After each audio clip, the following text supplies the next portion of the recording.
C'est ça la prise de parole, c'est d'être percutant, c'est de faire passer ses idées et c'est de convaincre les autres par ses idées.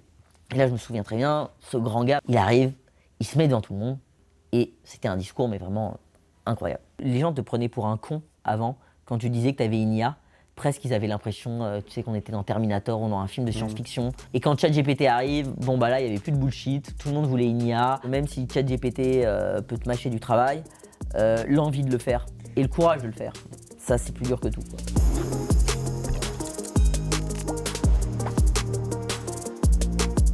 Nathan, tu es CEO de Polymnia, créateur de la première intelligence artificielle en prise de parole. Grâce à ces outils, tu as déjà aidé plus de 18 000 personnes. Et aujourd'hui, on va revenir ensemble sur ton parcours, de comprendre d'où vient cette envie d'aider les personnes par rapport à la prise de parole et pourquoi ce sujet est important pour toi. Bah déjà tout d'abord, moi j'adore ça. J'adore la prise de parole en public. C'est pratiquement une passion. Moi, elle m'a aidé dans des moments charnières de ma vie. Par exemple, quand j'ai passé le bac, je l'aurais jamais eu si j'avais pas eu les convictions d'essayer de le convaincre à l'oral, les examinateurs qui étaient en face de moi. Souvent, c'était ce qui me permettait de passer des barrières, de pas payer mes tickets de bus quand j'avais pas d'argent pour prendre le bus, ce genre de choses. C'était toujours en fait quand je parlais avec les gens que j'arrivais à m'en sortir dans des situations. Donc c'est un peu comme ça que j'ai découvert que la prise de parole pouvait m'aider à travers mon chemin. Et du coup, tu es originaire du sud de la France et c'est en 2014 que tu décides de venir à Paris pour tes études. Et là, tu t'inscris en fac de droit et tu as très vite été déçu du droit. Pourquoi ? Ce qui était décevant dans le droit, c'est que déjà, moi, j'étais pas très bon en droit. J'avais du mal à comprendre la logique. C'était très dur et puis c'est des études assez exigeantes dans lesquelles j'étais pas le plus nul, mais j'étais loin d'être le meilleur. Et c'était compliqué pour moi d'arriver à m'imposer avec les autres. Et j'avais encore ce problème-là avec les profs qui n'aimaient pas trop ce côté disruptif qu'il y avait déjà en moi. Donc ça n'arrivait pas à coller. Et puis c'était très loin de ce que j'imaginais aussi. C'est très cartésien le droit, c'est-à-dire que les règles sont strictes, il faut les suivre à la lettre. Et moi, j'avais un petit peu en tête le droit anglais. Genre un peu à la shoot, un peu. Ouais, exactement, exactement. Je pensais que c'était plus naturel que ça, que c'était pas aussi réglé. Et au final, j'ai compris que tant mieux que le droit était aussi réglé, mais pas pour moi. Et après ça, du coup, t'es allé vers où ? En fait, je suis resté dans le milieu juridique parce que tout de même, j'ai fait de très belles rencontres. J'ai rencontré quand même des gens brillants, des gens super intelligents, pour lesquels j'avais beaucoup d'admiration. Donc c'est ça qui m'a fait tenir tout mon parcours juridique. Mais en plein milieu de ce parcours, j'ai rencontré en fait ce qui était merveilleux aussi dans les facs de droit, mais dans la faculté de manière générale, ce sont les associations. Les assos, pour moi, ça a été bénéfique parce que ça a été aussi un échappatoire aux études scolaires, on va dire. Je me suis beaucoup investi et j'arrivais à fédérer des gros groupes avec moi et plus particulièrement autour de la prise de parole, de l'éloquence, du débat. Tu m'as dit que tu avais créé ton asso qui s'appelle Révolte-toi Descartes. Ouais. Est-ce que tu peux un peu plus m'en parler ? Alors c'est vraiment une belle période dans ma vie. Révolte-toi Descartes, en gros, c'était une association d'éloquence qui avait pour objectif de créer des débats au sein de la faculté. On organisait des grands procès, c'est-à-dire on prenait n'importe quel sujet. Mon premier procès, c'est le procès de Robespierre. Alors je ne savais même pas au début qui était vraiment Robespierre et qu'est-ce qu'il avait fait, mais j'aimais beaucoup organiser ces procès-là sur des sujets en fait où j'avais aucune culture générale. C'est-à-dire que j'apprenais déjà en faisant les recherches de manière ludique. Et après, ça m'obligeait en fait à prendre position sur le sujet, donc à être soit pour l'un ou soit pour l'autre. Donc là, c'était en 2015, je crois que c'était pour défendre Robespierre. Et donc je trouvais ça passionnant de le défendre, de revenir à un point de vue, on va dire, plus contemporain aussi, de revenir sur ce qu'il avait fait, sur comment il en était arrivé là, et avec un point de vue dans les années au XXIe siècle. Qu'est-ce qu'on retient de cet héritage-là ? Et tu as aidé quand même beaucoup de gens en fait avec la prise de parole déjà avec cette association. Cette association, en fait, déjà, ce qui est marrant, c'est que quand on arrive en fac de droit, il y a beaucoup de gens qui ne savent pas du tout ce qu'ils veulent faire, qui n'ont pas beaucoup d'amis aussi, et qui n'ont pas forcément envie de se torcher la gueule tous les soirs dans le BDE. Donc ils ont peut-être envie de faire quelque chose de plus ludique, tout en faisant quelque chose qui reste un peu intelligent quand même. Et la prise de parole rejoignait bien les deux. Donc j'ai réussi avec mes camarades, hein, j'étais pas tout seul. C'était aussi la force de l'esprit d'équipe à cette époque-là qui m'avait réussi à faire construire un groupe solide de jeunes et engagés. Et c'est ça aussi qui nous passionnait tous, c'est qu'on était tous en fait à égalité. On pouvait parler autant d'écologie que de droits des femmes, que d'homosexualité, que de pays à travers le monde. Et on commençait tous en fait avec la même base, une base sur laquelle on ne comprenait pas le sujet, dans laquelle il fallait faire des recherches. Et puis après, il fallait transformer ces recherches en discours. Et puis après, il fallait transformer ce discours en le vulgarisant pour qu'il soit accessible à tous. Et en fait, toutes ces étapes-là, elles nous poussaient tous à nous surpasser un petit peu. Et il y avait un énorme, en fait, il y avait une énorme émulsion parce qu'on était tous les uns avec les autres. Donc on travaillait les uns avec les autres, mais on était tous aussi adversaires quand on rentrait dans l'arène de l'éloquence. Donc il y avait beaucoup de bienveillance en fait quand on travaillait les uns avec les autres et beaucoup de testostérone, si on peut dire, quand on rentrait dans l'arène. Et la beauté des deux a fait que cette association, elle a pris. Il y avait de plus en plus de gens qui venaient s'inscrire, qui venaient participer, qui avaient envie de s'engager, en fait, qui avaient envie de venir débattre aussi de sujets sur lesquels ils n'avaient pas forcément d'opinion avant d'arriver. Et nous, ce qu'on promettait, c'est qu'en repartant de cette association, vous aurez un avis sur tous les sujets sur lesquels vous allez travailler. Et puis au moins, vous aurez appris à argumenter aussi sur des sujets sur lesquels vous n'y connaissez rien. Et aujourd'hui, on peut toujours s'inscrire à Révolte-toi des cartes pour pouvoir faire des débats ou... Alors, c'est plus mon asso parce que la beauté de ça, c'est que tous les ans, on changeait de président, ce qui permet aussi de pas de prendre la grosse tête et d'évoluer aussi parce que je me suis rendu compte que dans l'associatif aussi, on peut vite prendre la grosse tête quand on devient président ou ce genre de choses. Et en fait, ce qui est intéressant, c'est à chaque fois de faire table rase, de prendre d'autres personnes, de les mettre dans cette association et de les faire collaborer les unes avec les autres parce qu'ils ont des méthodes de travail différentes. Mais pourtant, l'objectif, c'est le même, c'est de débattre de n'importe quel sujet, de venir avec une opinion ou pas d'ailleurs, et de repartir avec un, ou en tout cas d'essayer de convaincre les autres sur un sujet sur lequel on n'avait aucune idée en arrivant. Et tu vas encore plus loin, et tu vas dans des mairies de petites communes pour aider les maires à être plus éloquents et à pouvoir créer des débats pour pouvoir faire évoluer leur commune. Alors, l'idée, elle est venue assez simplement, c'est que, alors du coup, nous, on était à Malakoff. Et la ville de Malakoff, du coup, était assez impressionnée du nombre de personnes qu'on arrivait à faire venir à nos grands débats.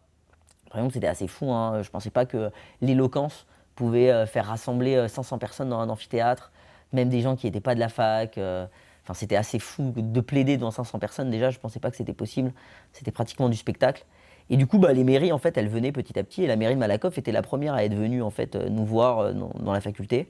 Et elle nous avait dit, nous, on a un enjeu, c'est que on lutte fortement contre le proxénétisme à Malakoff. Notre objectif, voilà, c'est que de démanteler tous les réseaux qui touchent notamment les mineurs dans ces mairies-là, enfin dans ces villes-là.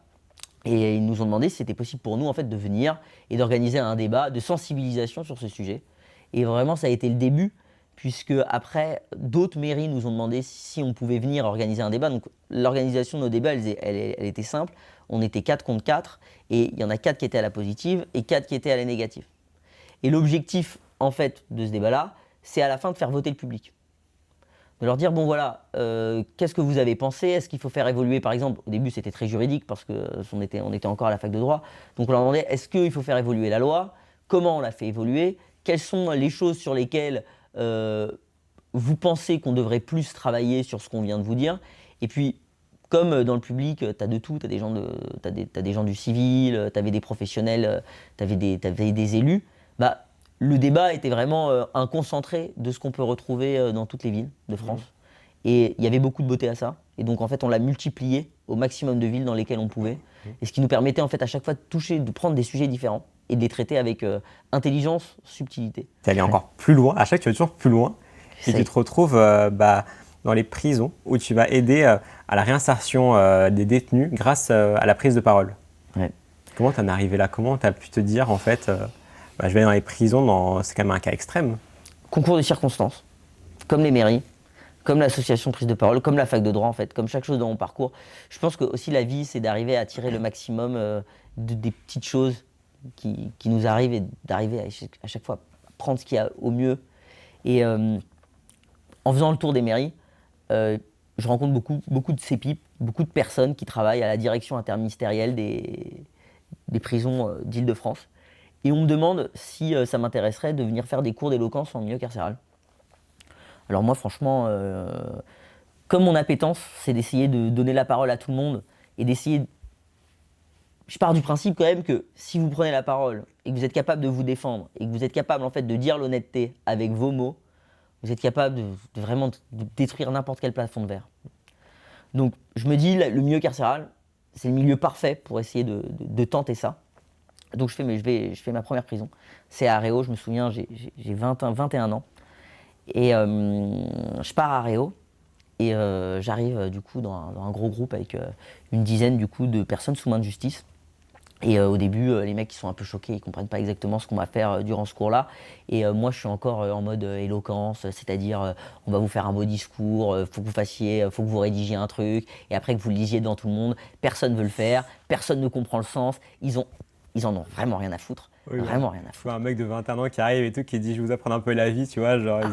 Ah, ils me prenaient pour un gros puceau. Vraiment, quand je suis arrivé, ils avaient vraiment pas envie de parler avec moi. Ils comprenaient même pas en fait l'intérêt. Mais moi, à ce moment-là, je remettais en cause en fait l'intérêt de ce que je venais faire parce que j'étais en mode mais qui je suis en fait pour venir donner des cours de prise de parole à des mecs, tu vois déjà qui en ont rien à foutre et qui en plus, je comprends pourquoi ils en ont rien à foutre quand j'arrive.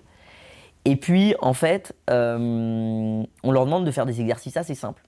Nos exercices, ils sont basés un petit peu sur les entraînements qu'on faisait à Révolte-toi des cartes. Donc en gros, on leur demande de faire un petit peu des partis politiques, de prendre position, d'avoir un avis en fait. Et le fait de leur donner l'obligation d'avoir un avis, alors au début, ça prend pas du tout. Au début, ils sont en mode non, je vais pas le faire, j'ai pas envie. Et au début, c'est compliqué parce que je me dis, mais pourquoi les mecs, ils ont pas envie de le faire? Il faut qu'ils le fassent. Je comprenais pas, d'habitude, les gens étaient toujours d'accord pour le faire. Et puis, je me dis aussi, c'est compliqué parce que prendre la parole, c'est quelque chose qu'on n'a pas dit depuis le départ, mais c'est quand même vachement aussi s'exposer. C'est s'exposer à l'avis des autres. C'est s'exposer au regard des autres. Et c'est super dur parce que les gens vont te juger. Les gens peuvent avoir une critique. La critique, elle est parfois positive, mais elle est la plus souvent négative. On a un peu l'image un peu d'être à l'école et de passer au tableau en fait. C'est un peu, moi je vois un peu l'éloquence comme ça quand t'es petit et tout le monde a peur de passer au tableau. C'est vrai, bah, franchement c'est vrai, c'est exactement ça, Mais qui est un exercice nécessaire quand même. D'ailleurs, on passe peut-être pas assez d'ailleurs au tableau quand on est jeune. Donc je reviens là-dessus. Et je comprends très rapidement qu'en fait, il faut en faire participer au moins un, et celui qui doit participer, c'est celui qui a le caractère le plus fort. Je me dis que si j'arrive pas à faire participer celui qui a le caractère le plus fort, les autres ne suivront pas en fait.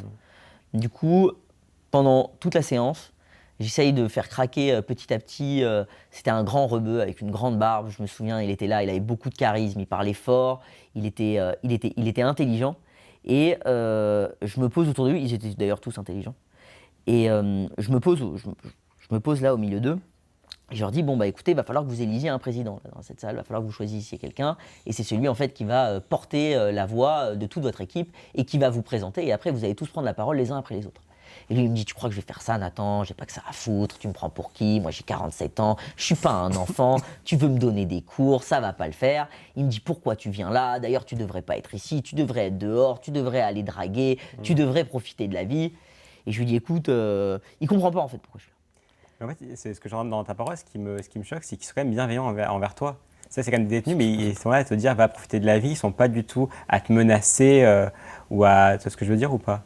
Bah, ça, c'est d'ailleurs la première fois que je suis allé en milieu carcéral, je me souviens que j'étais super stressé. Parce que j'avais peur, je m'étais dit je vais croiser des gens super dangereux. Mais ça a été très vite, décorrélé en fait. Parce que quand je suis arrivé, j'ai compris qu'il y avait quelques personnes qui étaient malades. Donc c'était plutôt psychologique, c'est-à-dire que c'était très compliqué pour eux en fait, parce qu'ils ne sont pas dans la même réalité que nous. Et leur place n'était pas forcément en fait en milieu carcéral, leur place était plutôt dans des centres de soins, je pense. Et pour les autres, c'est vraiment des parcours. Ils sont pas nés méchants. Ils sont même fondamentalement bienveillants, comme n'importe qui. Mais en fait, ça dépend des moments et ça dépend des situations. Donc, comme personne s'occupe d'eux parce que ils sont relégués à une place de sous-citoyens et que tout le monde a peur d'eux, le fait en fait déjà de venir à leur rencontre et de leur apporter une approche différente qu'ils ne connaissent pas, je pense que déjà ça a vachement aussi détruit le plafond de verre.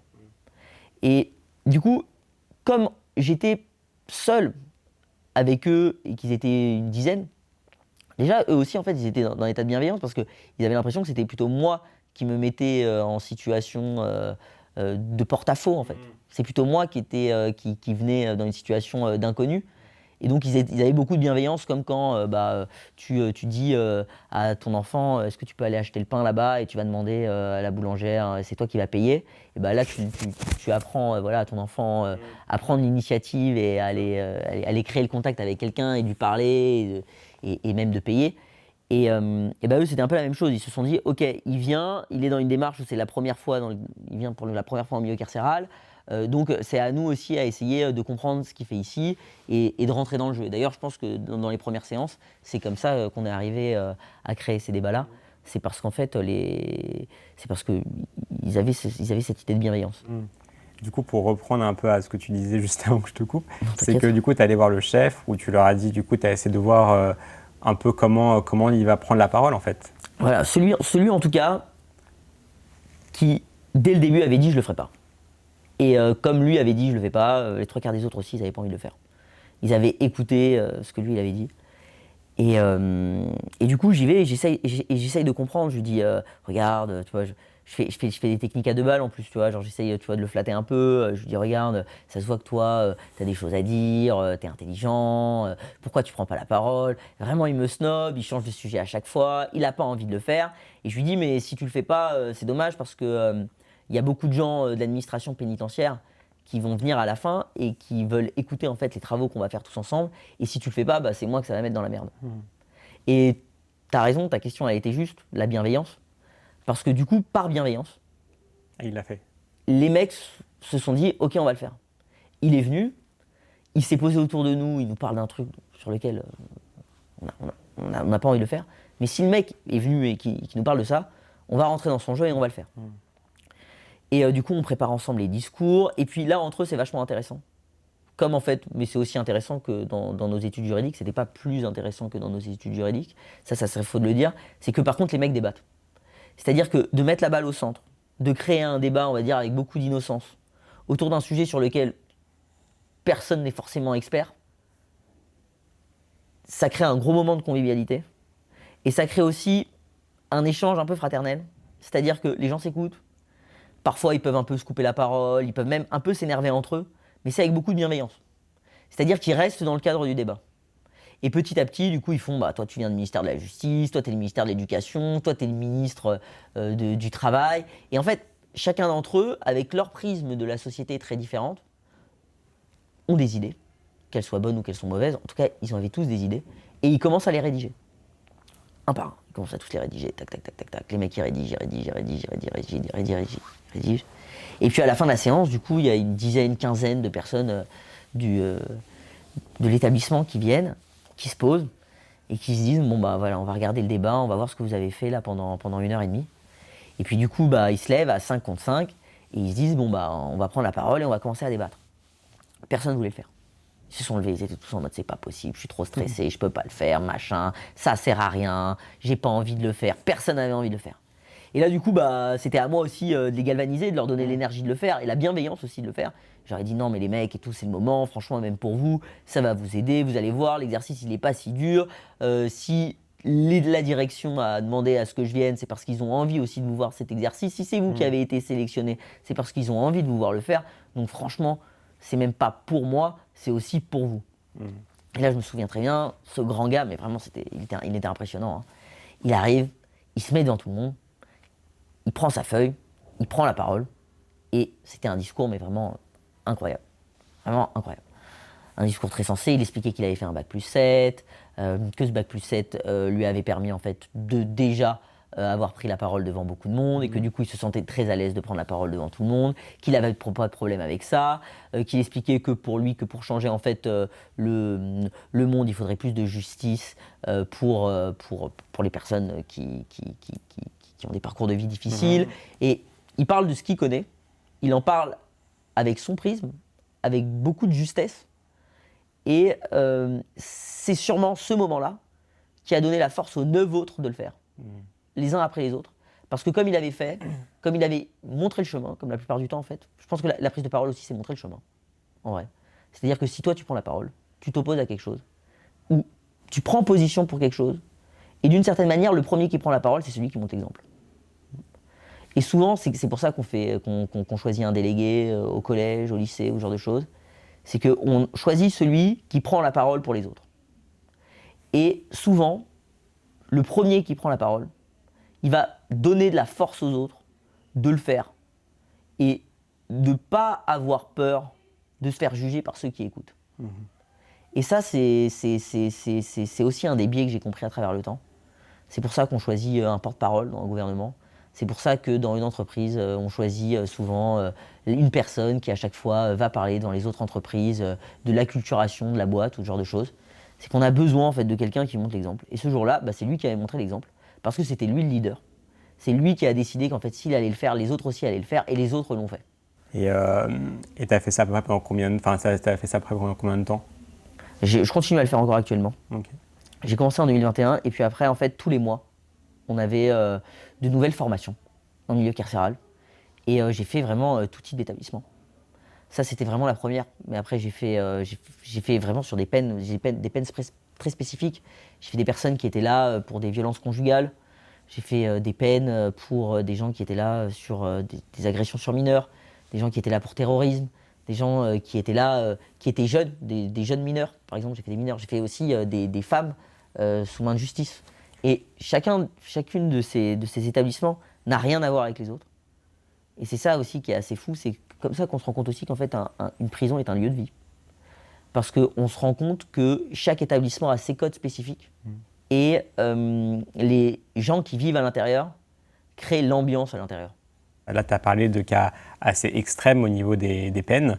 Est-ce qu'au niveau éthique, est-ce que les aider ou faire des choses comme ça ne serait pas genre mauvais dans le sens où comme ils ont fait des choses très graves envers d'autres personnes, les aider dans la vie, c'est pas quelque chose qui serait bien? Alors ça, c'est un débat que j'ai souvent, auquel j'ai pas vraiment la réponse. Parce que je pense que voilà, quand on est victime, j'imagine qu'on n'a pas envie d'entendre qu'il y ait des personnes qui aillent les réinsérer. Je peux tout à fait entendre ce discours-là. Après, ce dont moi je suis convaincu, c'est que tout le monde, la vie, elle est vraiment précieuse. Et tout le monde a le droit à se racheter, entre guillemets. On fait tous des erreurs, qu'elles soient minimes ou qu'elles soient graves. Et la pire chose qu'il peut avoir, enfin si on veut que ces gens aient une chance au moins de se réinsérer, c'est d'essayer de leur donner quelques clés. Ça va pas marcher pour tout le monde, mais si ça marche sur 1 sur 10, la société va déjà un peu mieux. C'est pas de les punir à vie, mais c'est de leur dire, c'est de comprendre que c'est du passé et qu'aujourd'hui, c'est peut-être de nouvelles personnes qui peuvent aussi se racheter d'une certaine façon. Et c'est surtout, sinon on n'a pas le choix, qu'est-ce qu'on fait sinon? Ouais. En réalité, qu'est-ce qu'on fait sinon? On attend qu'ils finissent leur peine, ils ressortent. La prison, ça ne guérit pas les gens. Je pense pas.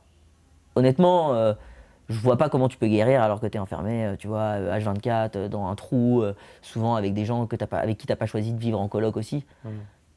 Donc je pense que ça détruit plus que ce que ça répare. Donc après, il faut quand même les enfermer, hein. On n'enferme pas les gens d'ailleurs pour eux, on les enferme pour pas qu'ils fassent de mal à la société. Donc ça aussi c'est quand même important. J'entends le discours qui dit il faut pas les aider, ils doivent rester enfermés, parce que moi j'ai croisé beaucoup de personnes aussi que j'aimerais qui restent enfermées, parce que je pense pas que ça serait des bonnes solutions de les faire sortir. Par contre, je pense que pour d'autres, il faut arriver à trouver en fait les clés de la guérison intellectuelle. Parce que si on arrive à déjà eux leur redonner confiance en eux avant la sortie de prison, peut-être que on arrivera à limiter de la casse. Okay. Mais c'est un sujet compliqué en fait, c'est un sujet auquel il n'y a pas de réponse. Après, ce qui est important, c'est que toi, ce que tu fais, c'est tes convictions et que tu as dans tes convictions par rapport à ça. Oui, en tout cas, ouais, c'est en adéquation avec mes convictions. Moi, ce que je me dis, c'est comme chaque chose. Si on arrive à faire le bien 1 fois sur 10, c'est déjà pas mal. Tu me disais qu'après, il y a eu malheureusement le Covid qui est arrivé, pour changer un peu de sujet. Ouais. Et tu as le Covid qui est arrivé. Et là, tu m'as dit que tout le monde était enfermé chez eux. Et toi, tu ne voulais pas rester comme les gens enfermés à on ne peut rien faire. Et c'est là où tu t'es dit, je peux apprendre des choses. Et là, tu as découvert l'IA. Ouais. Comment tu as découvert l'IA et pourquoi tu commençais à t'inspirer de ce projet alors que c'était avant ChatGPT, c'était avant que ça, entre guillemets, ça buzz et que ça devienne, que ça se démocratise au grand public? En fait, l'histoire elle est assez simple. C'est que moi, j'avais déjà lancé Polymnia du coup en 2018. Est-ce que tu peux rappeler ce que c'est Polymnia pour les gens? Polymnia, c'est vraiment ma première start-up qui avait pour objectif d'aider les gens à développer leur esprit critique par la prise de parole en public. Donc c'est pour ça que j'allais en milieu carcéral, c'est pour ça que j'allais dans des mairies organiser des débats. Et vraiment, voilà. Je faisais ça depuis 2018. Du coup, là, on arrive pendant le Covid. Et déjà, moi, j'ai très mal vécu l'enfermement. Je trouve que c'est une période dont on ne parle pas assez, qui a eu des énormes répercussions sur pas mal de générations. Et je pense qu'on n'a pas encore vu tous les effets. Et moi, je l'ai senti directement. Je pense comme beaucoup de gens. J'ai senti que c'était une phase sur laquelle je ne savais plus sur quel pied danser. Franchement, je me sentais perdu comme beaucoup de gens, je pense. Et puis aussi, j'avais l'impression de rien faire, quoi. Et je voyais ma boîte s'écrouler. Je voyais toutes les formations s'arrêter. Je voyais mon chiffre d'affaires se détruire. Je voyais mes associés partir, ou les uns après les autres. Et j'ai vu les gens, en fait, perdre foi aussi dans leur vie d'avant. Et tous avoir besoin de changement. Et j'avais l'impression qu'il y avait beaucoup de changements qui étaient faits par les gens, qui étaient peut-être un peu trop hâtifs, un peu trop rapides. Les gens n'étaient pas encore bien conscients des positions qu'ils étaient en train de prendre. Et moi, à ce moment-là, j'avais envie de sauver ma boîte, en fait. J'avais vraiment envie de la sauver, parce que j'avais très peur de la perdre. Et j'avais pas envie, en fait, de continuer de finir mes études de droit. En fait, pendant le Covid, j'avais le choix, c'est soit je passais le barreau, soit je continuais à faire Polymnia. Et mon cœur était bleu et blanc avec un P. Donc j'avais envie de l'amener loin, en fait, cette boîte. Et donc je me suis dit, comment maintenant je peux faire passer un step pendant cette période. Et du coup, ce qui est marrant, c'est que quand on avait créé Polymnia en 2018, dans les premiers rapports qu'on avait écrits les uns avec les autres, dans les premiers PV d'Assemblée Générale, on avait écrit que l'objectif de Polymnia, c'était un jour de créer un outil numérique qui aide tout le monde à la prise de parole en public. Et donc je me suis dit, c'est le moment. J'ai senti ce moment-là, et je me suis enfermé dans une bulle, et j'ai essayé de comprendre, en fait, comment je pouvais créer un outil qui marchait pour tout type de discours. Parce que j'avais l'impression que ça n'existait pas. Donc, je me concentre, je cherche des solutions. Au début, je suis vraiment perdu, je ne sais pas quoi faire, je ne sais pas par quel bout commencer, c'était vraiment super compliqué. Et donc au début, je fais quelque chose de très simple. Je me prends en vidéo moi, et je prends en vidéo les gens avec qui j'étais à cette période. Et je les fais parler, je leur fais lire des discours, des textes, n'importe quoi, et je les prends en vidéo, simplement. Et après, tout ce que j'avais trouvé sur Internet, c'était qu'on pouvait faire de la labellisation. C'est-à-dire que de la labellisation, c'est une des étapes qu'on commence en faisant de l'IA. Où, en gros, tu mets des carrés, tu vois, pour faire simple, sur des images, pour authentifier soit des actions, soit des gestes, enfin pour moi c'était des gestes. Et du coup j'ai essayé d'authentifier les mains, essayé d'authentifier la bouche, essayé d'authentifier le regard. Et j'ai commencé à faire ça pendant des heures, et sur des milliers de photos. Parce que je l'ai fait du coup sur les personnes qui étaient avec moi, et après je l'ai fait sur des milliers de vidéos que j'ai vues sur Internet. Et l'avoir fait sur des vidéos sur Internet, par hasard, j'ai regardé et j'ai vu le watch time en fait. Et comme j'allais chercher que des vidéos de personnes en fait qui prenaient la parole, je suis tombé sur le watch time des vidéos. Et je me suis dit, tiens, c'est marrant, on écoute beaucoup plus cet thème politique entre 2 minutes 13 et 3 minutes 28, alors que sur une autre vidéo, on l'écoute par exemple plus entre 8 minutes et 9 minutes. Et je me suis dit, c'est marrant parce que qu'est-ce qui fait qu'à ces moments-là, on les écoute plus qu'à d'autres moments. Et donc j'ai commencé à étudier en fait chacun de ces passages-là. Et au début, je le faisais à la main, et je le faisais du coup sur des vidéos en particulier. Et après, je me suis dit, bon, en fait, ce qu'il faut faire, c'est récupérer toutes les vidéos d'Internet sur lesquelles il y a un watch time quand une personne prend la parole. Et on va à chaque fois réussir à sortir le moment où les gens l'écoutent et le regardent. Parce que c'est le moment où il y a de la percutance. Et en fait, c'est ça la prise de parole, c'est d'être percutant. C'est de faire passer ses idées, et c'est de convaincre les autres par ses idées. Et les gens, du coup, ont des moments forts dans lesquels les gens les écoutent plus, et c'est leur moment percutant. Et donc je voulais tous les moments percutants d'Internet. Donc j'ai fait mes premières bases de données, et au début je le faisais à la mano. C'est-à-dire que j'enregistrais les vidéos les unes après les autres. C'était l'enfer. Et je faisais ça des nuits entières. Pendant des nuits et des nuits, je prenais des vidéos, les unes après les autres. Je les enregistrais. Et après, je redécoupais la vidéo pour enlever tous les passages avant, tous les passages après, et juste garder les moments de percutance. Et je faisais ça pendant des heures, des heures, des heures, des heures, des heures, des heures, des heures, des heures, des heures, des heures, des heures. En fait, tu faisais la phase d'apprentissage d'une IA, mais à la main. À la main. Et puis après, du coup, je me suis posé la question. Je me suis dit, ok, comment en fait je peux essayer d'automatiser ça? Du coup, j'ai commencé à trouver des outils. Des petits outils, mais vraiment des outils simples. Hein. Même CapCut m'aidait à l'époque.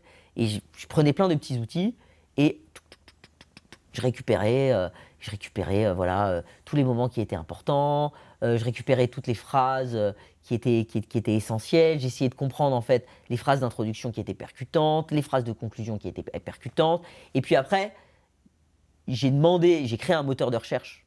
Là, j'ai rappelé un ingénieur que je connaissais à moi, qui était un ami, et je lui ai dit, bah, tu fais rien pendant le Covid aussi, est-ce que tu n'as pas envie de travailler avec moi sur ce projet-là?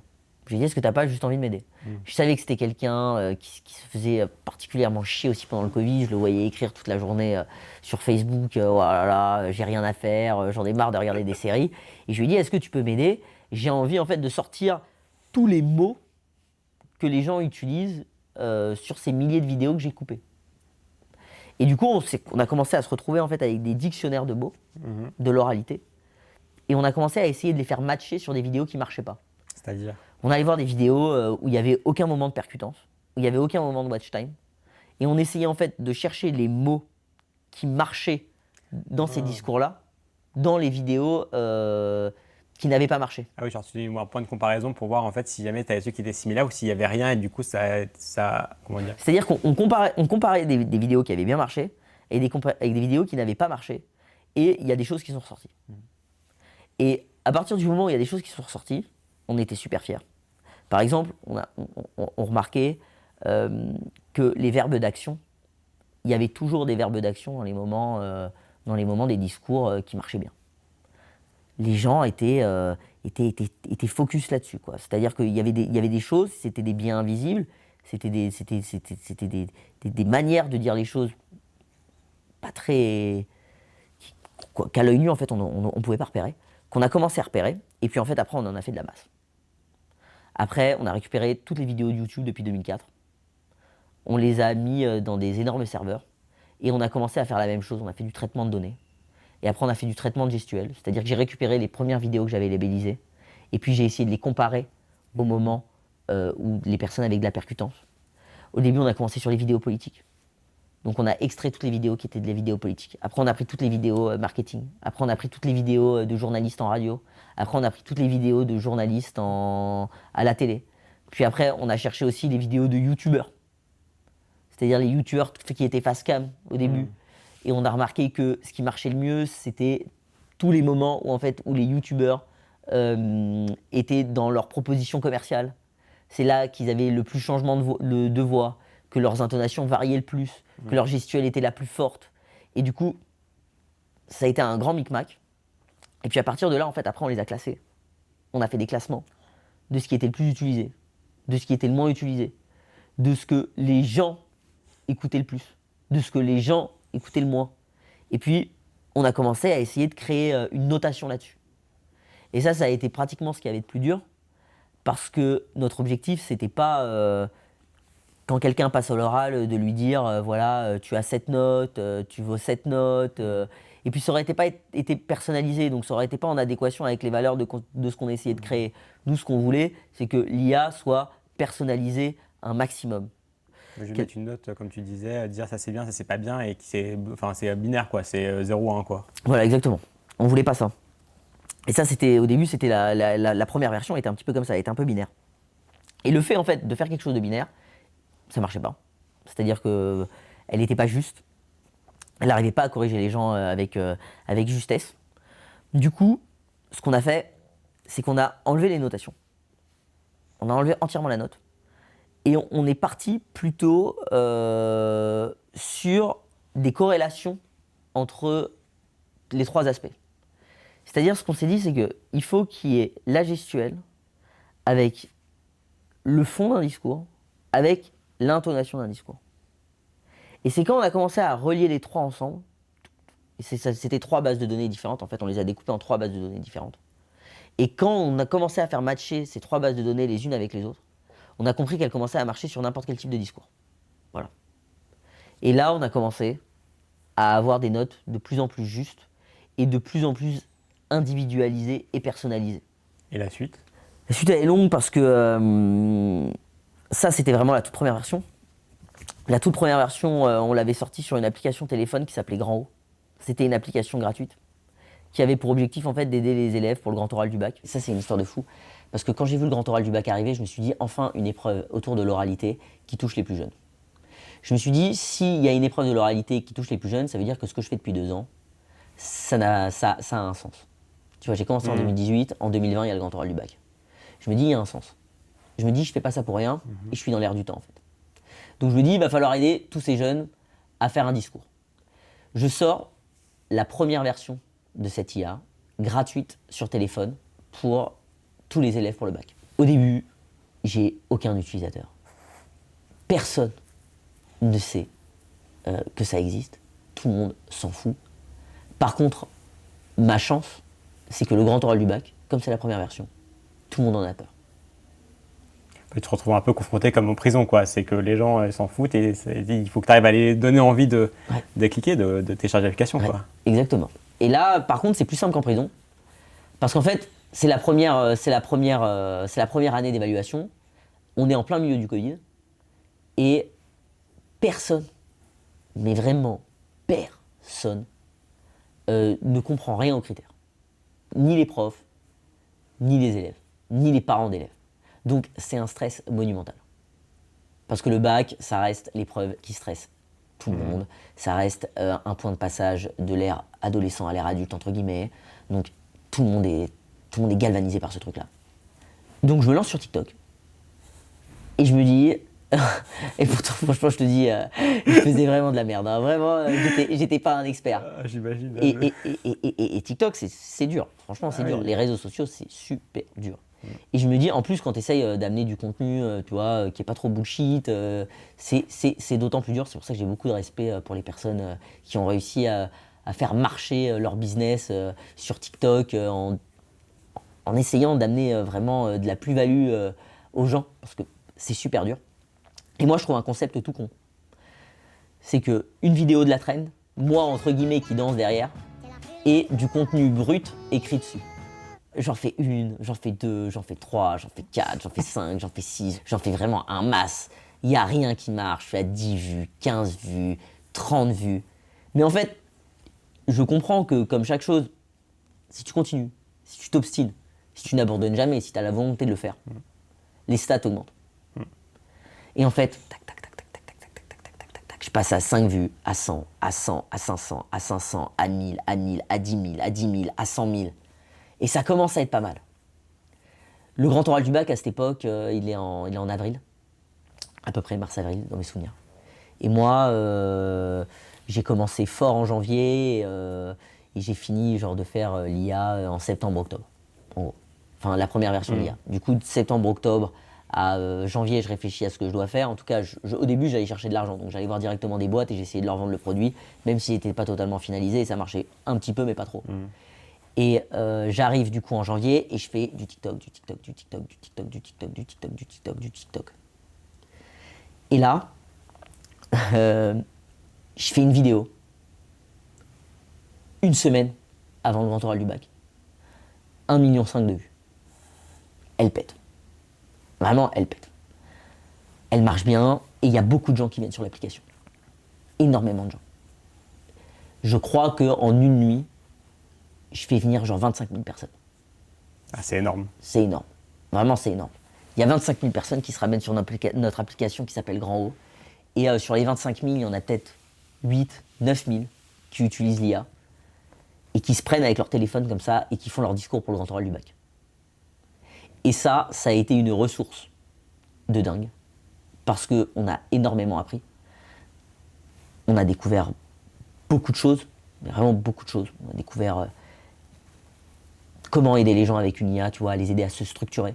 Ça, on l'avait pas avant. Oui, en fait, tu as vraiment en fait, le côté, genre les témoins en fait, de ton expérience. Enfin, je veux dire une expérience, mais en fait, tu as vraiment le côté témoin de qui sont tes utilisateurs et comment tu veux les aider. Du coup, tu as vraiment la problématique à résoudre. Exactement. Franchement, exactement. C'est là que j'ai découvert plein de trucs, tu vois. Avant ça, tu vois, je faisais un peu la bado, tu vois. Genre vraiment, j'ai cherché des vidéos sur Internet. Ouais. Je faisais de l'extraction de watch time, de l'extraction de gestuelle. Enfin, j'essayais de comprendre comment ça marchait, mais c'était vraiment à la mano, quoi. Et là, d'avoir 8-9 000 utilisateurs et d'avoir leur retour, ça m'a aidé l'été d'après à finaliser Polymia. Et c'est vraiment ce moment-là qui a été un moment charnière. Parce que j'ai récupéré max d'utilisateurs. C'était gratuit aussi. Alors, ce qu'il faut savoir, ça c'est marrant, on ne parle pas beaucoup d'argent pour l'instant dans ce podcast, et pourtant c'est super important. Quand j'ai créé l'appli, alors que mon activité ne marchait plus et que c'était l'année Covid, donc toutes les formations s'étaient arrêtées, on avait dû réinvestir déjà une énorme partie de tout ce qu'on avait gagné. C'était une année où on avait fait peut-être 80-90 000 euros de chiffre d'affaires. Et genre j'avais réinvesti genre 60 000 euros là-dedans. Ouais, donc c'est même un coup de poker que tu as fait. J'étais à poil. J'étais à poil. J'avais bluffé tout le long, j'étais pratiquement à poil. Avant que ça marche, j'étais pratiquement mort. Vraiment, c'est aussi pour ça d'ailleurs que ça a marché, je pense. C'est que je n'avais plus le choix. J'étais en stress tous les jours. Je me levais avec la boule au ventre. J'étais en mode, mais qu'est-ce que t'es con, Nathan? J'étais en mode, mais qu'est-ce que tu fais? Pourquoi t'as fait ça? Pourquoi t'as dépensé tout ce que t'avais gagné pendant 2-3 ans de dur labeur pour venir faire n'importe quoi, essayer de créer une IA qui, peut-être tout le monde s'en fout en fait. Mais à ce moment-là, j'ai découvert que la peur du grand oral du bac était plus fort que ta peur. Était plus fort que ma peur à moi, exactement. Et que les gens sont venus. Et c'est ça qui m'a mis bien. C'est la peur des gens était plus grande que la mienne. Donc exactement ça. Et ils ont tous débarqué. Et du coup là, j'ai eu masse de data. Et là, j'ai fait mon premier vrai traitement de data sur ma propre data. Donc j'avais 8000, 9000 discours. Alors comme nous aussi, on est très souverainiste en France. Et que déjà à cette époque-là, comme on était juriste aussi, on respectait quand même beaucoup tu vois, toutes les normes. On avait créé un caviardeur de données personnelles. C'est-à-dire que dès que les gosses ils rentraient des informations sur eux, leur âge, leur adresse, leur nom, on faisait du caviardage. C'est-à-dire que dans notre machine, on supprimait, en tout cas, on mettait du noir sur toutes les informations qui étaient des données personnelles. Et du coup, ce qui nous permettait aussi du coup, d'extraire vraiment que du discours pur. Oui, ce que tu veux dire, tu ne veux pas être biaisé parce que le mec a 18 ans, l'autre il a 23 ans et du coup tu te dis, bah, comme il a 23 ans, il doit mieux parler que le celui de 18, un truc comme ça, et alors ça peut être des infos biaisées quoi. Voilà, un peu de ce style-là. Et puis aussi, on n'avait pas envie d'avoir d'informations de mineurs parce qu'on savait que si un jour on avait un contrôle ou ce genre de choses, on allait avoir des problèmes. Donc pour ça, on était assez précurseurs. Parce qu'actuellement, c'est un peu des débats toute la journée. Qu'est-ce qu'on fait, l'éthique, comment on arrive à faire des IA qui sont pas, qui respectent en fait la vie privée des gens en fait. Et en fait, c'est avec ce genre d'outils, quoi. C'est ce genre d'outils qui permettent de respecter la vie privée des gens et de pouvoir faire de l'IA de manière éthique. Et parce que tu crées des outils numériques qui permettent de surveiller ton propre outil numérique et de l'encadrer. Et donc on avait fait ça, et du coup on extrayait toutes les données personnelles de tous les jeunes, on gardait rien. Et du coup, ça nous a permis de faire un tri. Et ce tri-là était vachement important parce qu'on est revenu à la source de ce qu'on avait fait l'été d'avant, enfin les mois d'avant, parce que c'était pendant le Covid avant. On est revenu sur vraiment la sémantique, la gestuelle et l'intonation. Et on a comparé en fait cette base de données-là à la base de données Internet. Et l'algorithme a commencé en fait à s'améliorer tout seul. C'est-à-dire que l'algorithme a commencé à avoir assez de data. Il avait, on va dire, de la data. Il avait de la data qui était déjà travaillée, déjà avec du montage, ce genre de choses. Et là, il avait vraiment de la data brute. Et en partant de ces deux datas-là, on a commencé en fait à se rapprocher de savoir comment on pouvait faire s'améliorer n'importe qui et à savoir en fait, l'IA a commencé à comprendre quels conseils il fallait donner seul, selon le style de la personne qui était en train de prendre la parole. C'est là où vraiment tu vois que tous tes efforts ont fait que ça a marché en fait. Ouais. Et aujourd'hui, tu as aidé 18 000 personnes grâce à ça. Alors là, moi je compte même pas les 8-9 000 premiers qui étaient venus utiliser l'IA. Parce que ces 8 000, 9 000 premiers, franchement, ils m'ont plus aidé que je les ai aidés, je pense, au final. Après, j'ai eu beaucoup de retours en mode merci beaucoup. En fait, déjà, le fait de s'entraîner devant une machine qui ne te juge pas, qui ne te dit pas, voilà, t'es une grosse merde ou des trucs comme ça. Parce que le problème du coaching en prise de parole ou de la prise de parole de manière générale, c'est que souvent, tu t'exposes devant quelqu'un qui te donne des conseils un peu bateaux qui te font pas forcément progresser et qui, en plus, parfois, selon ton niveau de confiance en toi, peuvent être humiliants. Oui, surtout que c'est surtout son point de vue et c'est un point de vue personnel que la personne va te donner, alors Ouais. que l'IA va être un point de vue objectif surtout. Exactement. Voilà. On avait envie d'un truc objectif, tu vois, à 100% objectif.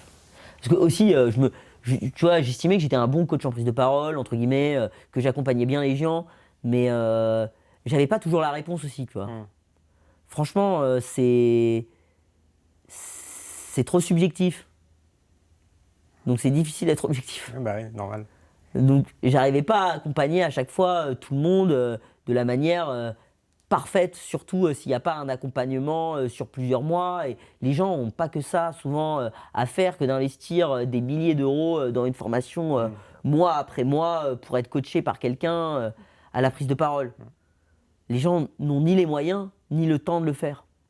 Alors qu'une machine, 5-10 minutes, tac, tac, tac, tac, tac, elle te donne quelque chose de très concret. Elle est le plus objectif possible.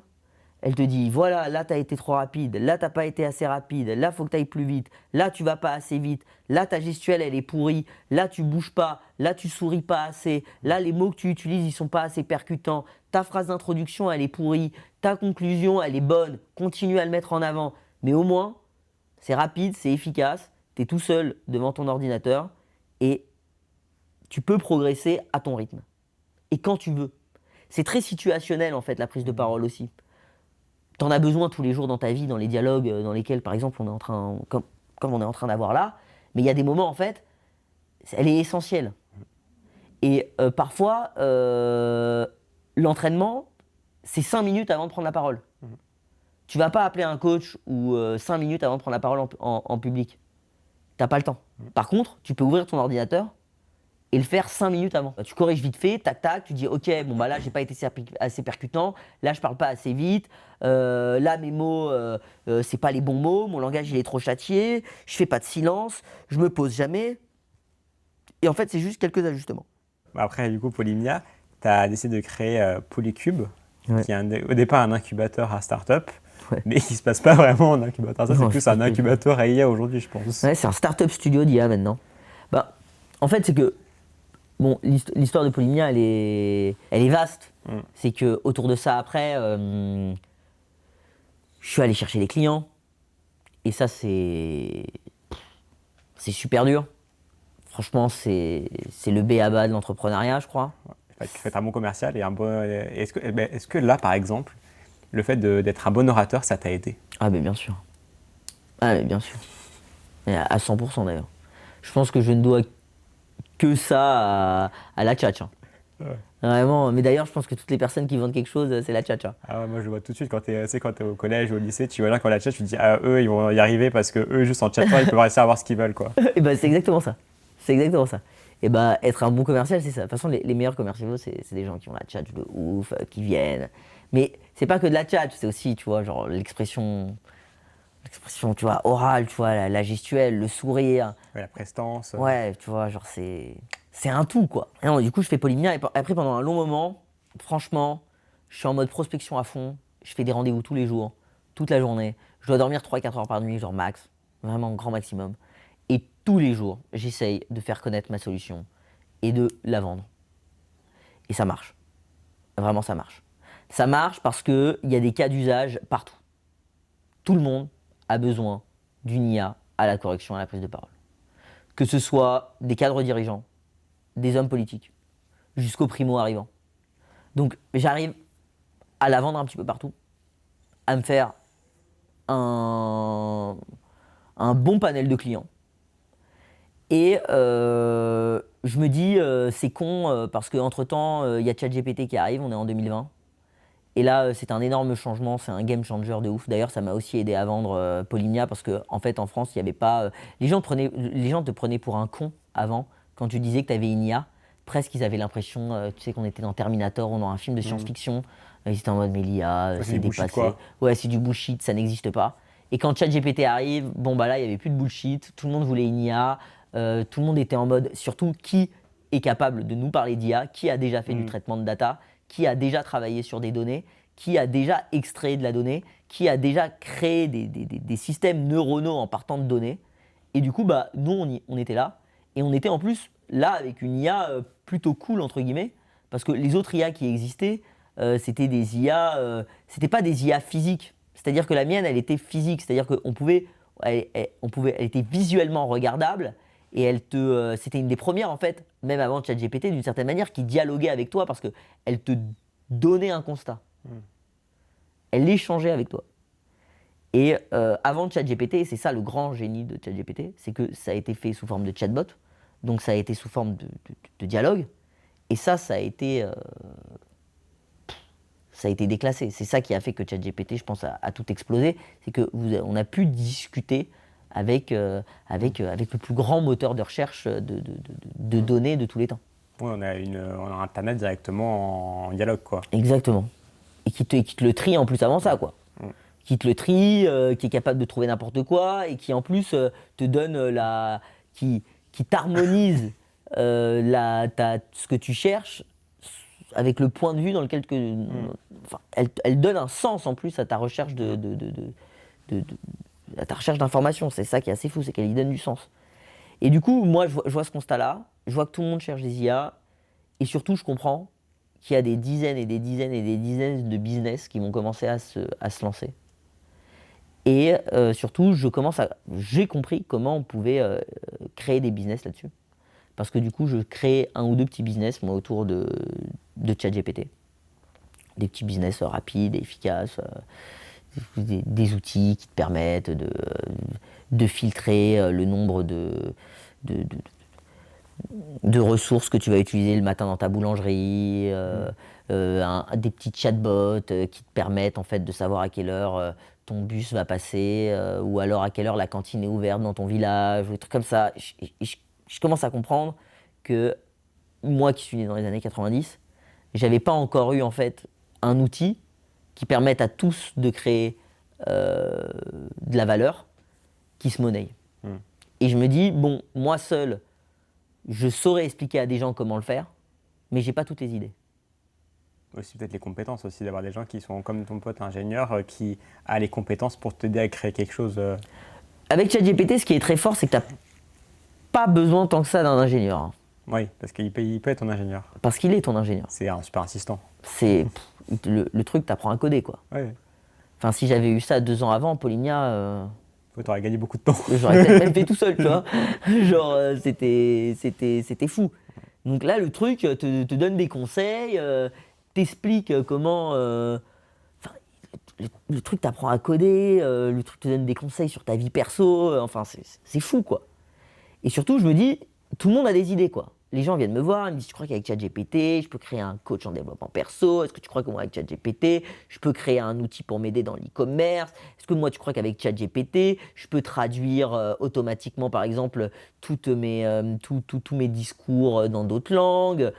Je vois des dizaines et des dizaines de cas d'usage. En fait, ChatGPT arrive et ressort chez tout le monde la créativité de la fainéantise. Tout le monde trouve des moyens d'utiliser l'IA pour gagner du temps et du coup être plus feignant. Et je me dis, bon bah c'est super, ça veut dire qu'il y a des dizaines de marchés qui s'ouvrent. Donc je fais des appels à projets. J'appelle des gens à venir. Je leur dis, vous n'avez pas d'idée, vous ne savez pas forcément coder, mais vous avez un projet, vous êtes expert dans un domaine. Parce que je suis convaincu à ce moment-là que ceux qui vont devenir les prochaines personnes avec des business qui marchent, ce sont les experts. C'est-à-dire que je suis sûr que les RH qui se lancent avec ChatGPT vont réussir à créer des business de ouf. Je suis sûr que les commerciaux qui prennent en main ChatGPT vont créer des business de ouf. Enfin, je suis sûr que les vrais experts, s'ils prennent en main l'IA de manière générale, et en commençant avec ChatGPT, ils vont réussir à créer un business rapide et efficace. Ça c'est pareil, c'est quelles sont les problématiques qu'on a et qu'on ne peut pas résoudre et qu'est-ce que l'IA permet de nous résoudre comme problématique. Ça résume tout, hein. C'est ça. C'est exactement ça. Tu gagnes du temps de fou, quoi. C'est même un peu effrayant, mais c'est énervé. Et du coup, j'accueille des gens. Je fais des tests. Mais il y a quelque chose qui ne s'invente pas, c'est que même si ChatGPT peut te mâcher du travail, l'envie de le faire et le courage de le faire, ça c'est plus dur que tout, quoi. Moi, je l'entends souvent, c'est on me dit souvent que ChatGPT c'est de la triche. Je sais pas si tu as déjà dit ça. Ouais, je dis ouais, c'est de la triche parce que c'est trop simple. Mais moi, je leur dis, oui, tu lui poses une question, il va te répondre à la question, mais tu n'auras aucune valeur. Mais pour vraiment l'utiliser bien, il faut que tu mettes beaucoup de temps pour qu'il comprenne bien ton enjeu, bien tes motivations, bien ton idée aussi, et de le faire travailler énormément pour qu'il arrive à ce que tu veux en fait. Et ça, c'est aussi un travail qui est long à faire et qui est compliqué. Ah, ça, il faut de la résilience, quoi. Il faut travailler des heures et des heures dessus sur la machine et avoir de la patience, quoi. Ouais, c'est une nouvelle façon de travailler en fait. Ouais, c'est une nouvelle façon de travailler. Ouais, c'est une nouvelle façon de travailler. Tu vois, on pourrait parler des heures de façon de ChatGPT parce que franchement, c'est n'importe quoi. Et puis, du coup, on accueille des gens dans nos locaux. Et puis, on a une méthode un peu spartiate. C'est que on leur dit pendant 2 semaines, tu dors sur un lit d'appoint et tu vas travailler pendant 2 semaines avec ChatGPT. Et ton tout premier objectif, c'est de connecter ChatGPT à un site Wix. À quoi? À un site Wix. C'est quoi? C'est un site WordPress, Wix, tu vois, un site en no-code. Ouais, voilà, c'est ça. Ton premier objectif, c'est de connecter ChatGPT à un site Wix et que tu le fasses tout seul. Mhm. Et on le fait avec pas mal de gens. On avait 5-6 candidats au début.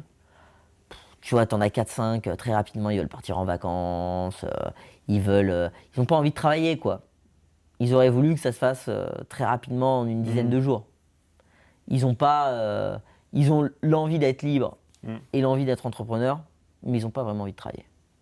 Ouais, ils veulent vraiment être vraiment, ils veulent encore plus que c'est déjà comme aide en fait, limite ChatGPT. Ouais, bah ils pensaient que le truc allait carrément monter leur business, aller chercher des clients tout seul, quoi. Tu vois, vraiment, ils sont dans cette optique. Je pensais pas que ChatGPT, on disait que ChatGPT allait rendre feignants les gens, mais en fait, je pense qu'ils étaient déjà très feignants et que même un outil qui aurait pu les aider à être encore plus feignants, ils ont préféré, tu vois, être trop feignants pour l'utiliser, quoi. Ouais, ils attendent encore la phase d'après pour être encore plus feignants. Pour être encore plus feignants, quoi. Vraiment, c'est ça le truc, mais c'était choquant. Ouais. C'était choquant. Et les gens le font pas, mais ça a marché pour quelqu'un.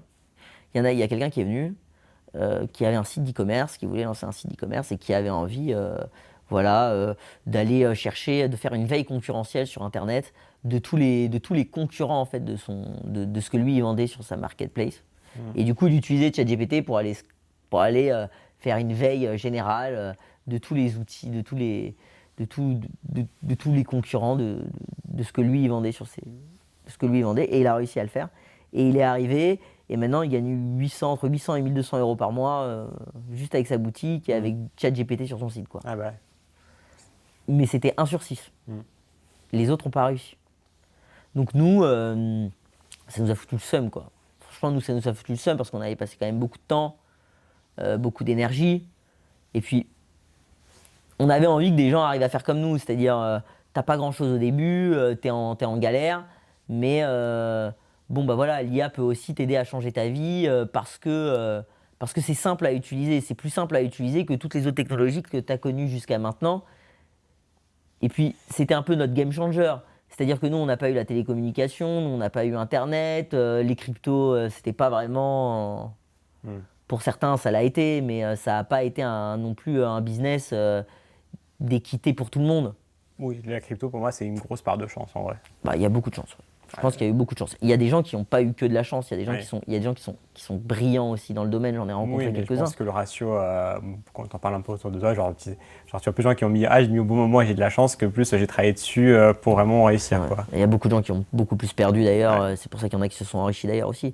Mais ChatGPT, voilà, c'était différent. Enfin, l'IA de manière générale, mais je parle beaucoup de ChatGPT, même si c'est très loin d'être que ça. Mais c'est que ChatGPT, quand même, pour 20 euros par mois, te permettait avec l'API, vraiment de créer de la valeur pour toi.